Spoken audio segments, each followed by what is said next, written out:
కూర్చున్న విద్యార్థులకు అందరికీ అంతర్జాతీయ మాతృభాషా దినోత్సవ శుభాకాంక్షలు. ఈరోజు మనం 4 రోజుల నుంచి ఇంగ్లీషు, హిందీ, సంస్కృతం, తెలుగుని గురించి ఫెస్టివల్స్ జరుపుకున్నాం. ఇప్పుడు మాతృభాష అంటే ఇంతకుముందు సార్ చెప్పారు, తల్లి భాష అంటే తల్లి దగ్గర నుంచి నేర్చుకున్న భాష. తన పరిసరాల్లో తాను ఒక భాషని నేర్చుకుంటున్నాను అనే భావన లేకుండానే దాని అంతటా అదే వచ్చేస్తుంది తల్లి భాష. అది సులభంగా ఉంటుంది, ఇతర భాషల కంటే కూడా చాలా సులభంగా ఉంటుంది.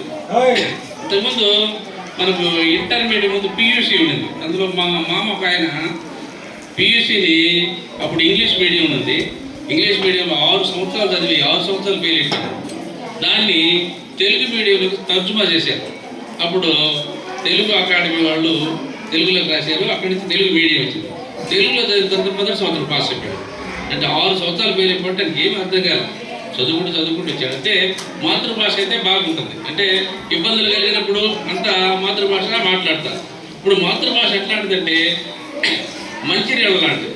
మిగతా భాషలో పావులు పంచదార లాంటి అవి లేకపోయినా కూడా బ్రతుకుతారు, కానీ నీళ్ళు లేకపోతే బ్రతకలేదు. మాతృభాష కంటి చూపు లాంటిది, పరభాష కంటి అద్దాలు లాంటిది. అంటే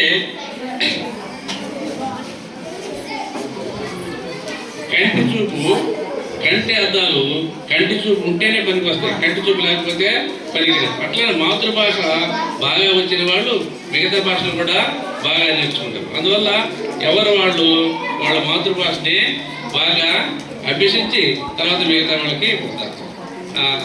ఈ అవకాశం ఇచ్చిన మ్యాథ్స్ సార్కి